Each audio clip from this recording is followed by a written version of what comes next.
મારું નામ હર્ષિદા તેરૈયા. હું જામનગર જિલ્લાના જામજોધપુર તાલુકામાં રહું છું.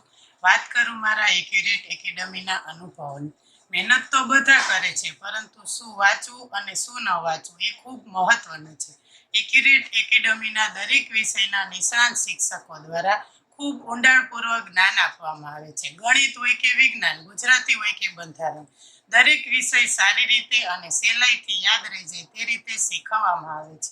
ગણિતના અમુક દાખલા ગણતા મને 2 થી 3 મિનિટ લાગતી હતી. તે દાખલા આજે હું 20 કે 30 સેકન્ડમાં સોલ્વ કરી શકું છું. ભણાવવાની સાથે સાથે મોટિવેશન પણ એટલું જ આપે છે. મોટિવેશનથી આપણને વાંચવાની ધગસ અને ઉત્સાહ વધે છે. મેં ઓનલાઈન ક્લાસ ચાલુ કર્યા હતા. ઓનલાઈન ક્લાસનો ટાઈમ રાત્રે 9 વાગ્યાનો. એક્યુરેટ એકેડમીમાં કોઈ દિવસ એવું નથી બન્યું કે ક્લાસ અડધો કલાક મોડો ચાલુ થયો હોય અથવા કેન્સલ થયો હોય. દિલથી હું એક્યુરેટ એકેડમીના બધા વિષય શિક્ષકોનો આભાર માનું છું. Thank you so much accurate academy.